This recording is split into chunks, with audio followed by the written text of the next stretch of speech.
Salut la famille madrilène. Aidez-nous en aimant et en vous abonnant pour que nous puissions continuer à vous apporter les nouvelles les plus récentes du meilleur club du monde, notre équipe de cœur, le Real Madrid.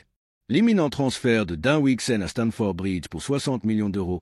comme stipulé dans sa clause de résiliation, est une opération qui, du point de vue du Real Madrid, confirme plusieurs vérités qu'il est bon de souligner pour comprendre la grandeur et la logique tactique qui régissent les destins du Real Madrid. La première vérité est que ce club ne se laisse pas entraîner par la frénésie d'un marché hyperinflationniste où chaque bonne saison est cotée comme si c'était une décennie de performance. La deuxième est que la direction, présidée par Florentino Pérez, a perfectionné l'art du timing, c'est-à-dire la capacité à distinguer la véritable opportunité, celle qui s'intègre parfaitement dans la colonne vertébrale du projet sportif et financier, de la simple tendance passagère qui se dissipe à coups de gros titres mais dont le coût-bénéfice se révèle, lorsqu'on l'analyse à la loupe, irrelevante ou pire encore, contre-productif. La troisième est que notre pépinière de Valdebebas continue de fournir des talents défensifs de très haut niveau, capables d'offrir des présents solvables et des futurs prometteurs sans avoir à payer des péages exorbitants à des clubs qui, trop souvent, profitent de l'étiquette Real Madrid pour gonfler les prix comme des ballons d'hélium. Personne ne conteste,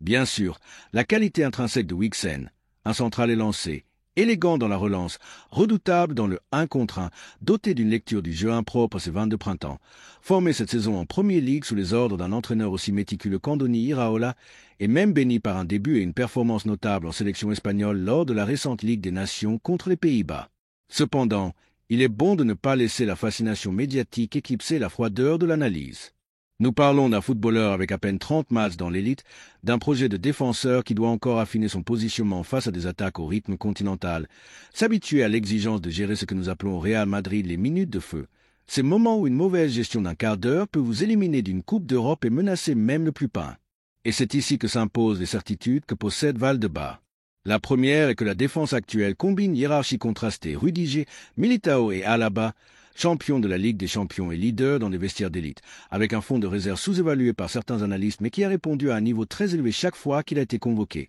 Comme Nacho, ce capitaine silencieux qui, saison après saison, démontre que la discipline et l'amour pour l'écusson peuvent suppléer des carences supposément techniques au point d'annuler des attaquants de très haut niveau dans des éliminatoires à haute tension. La deuxième est que derrière ce noyau se cachent des diamants maison, comme Jacobo Asensio, maréchal gaucher avec un rang de passe qui rappelle le meilleur de Marcelo, force et agressivité combinées avec une foulée propre qui invite à l'imaginer en train de sécher des ailiers de top niveau dans un futur proche, ou Rafa Marin, qui allume la flamme du hasta el final à chaque montée au but, et même des contranos moins médiatisés comme Eduardo Quintana ou César Palacio, des jeunes qui absorbent la méthodologie propre du club et comprennent la rigueur positionnelle qu'exige d'être central au Real Madrid avant même d'envisager de frapper à la porte de l'équipe première. De cette perspective,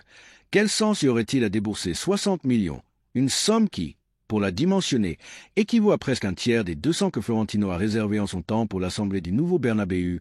pour un défenseur qui, aussi bon soit-il, devrait surpasser plusieurs consolidés pour gratter des minutes en Liga ou en Ligue des Champions. La politique sportive moderne du Real Madrid a démontré que la dépense se réserve pour des disruptions totales du marché, comme Jude Bellingham, qui est arrivé et a changé la narration de la saison depuis octobre, recruté comme futur pivot défensif avec la conviction que sa courbe d'apprentissage compensait le montant, rappelons les 30 plus variables, ou Camavinga, petit miracle financier quand le Rennes en demandait le double, pas pour suivre le rythme de clubs qui doivent recruter à coups de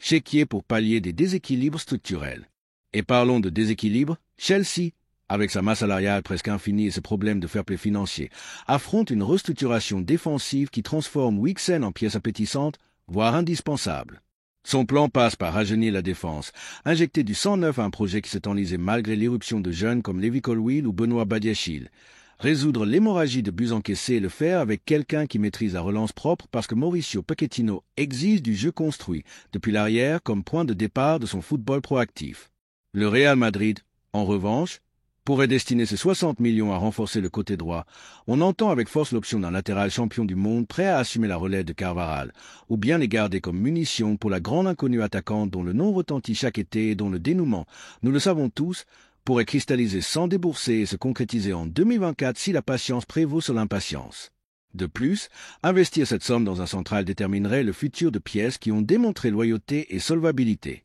Quel message enverrait-on à Rudiger, aujourd'hui l'un des meilleurs marqueurs hommes à homme d'Europe, ou à Militao, dont la récupération post-blessure suit son cours et dont la vitesse à la coupe est une assurance contre les attaquants verticaux? Que deviendrait Alaba, polyvalent et appliqué, qui apporte leadership silencieux et relance cristalline, et Nacho, qui a renouvelé pour un an de plus et représente l'essence du One Club Man. C'est là que se perçoit l'équilibre de la décision. Le Real Madrid préfère observer l'évolution de Wixen dans un environnement de pression maximale comme celui de Chelsea, se mesurer de loin, calibrer si elle confirme les attentes, le cas échéant, agir quand le saut sera sûr et le prix réel. Ce ne serait pas la première fois que le club l'empêche en eau trouble quand la pièce est déjà faite. Rappelez-vous Courtois, Varane, Özil,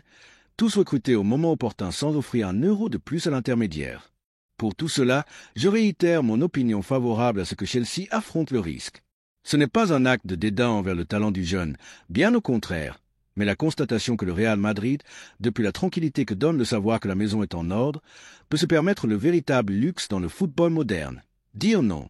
Et ici, j'ouvre le tour à la afición merengue. ¿Quién pensez vous,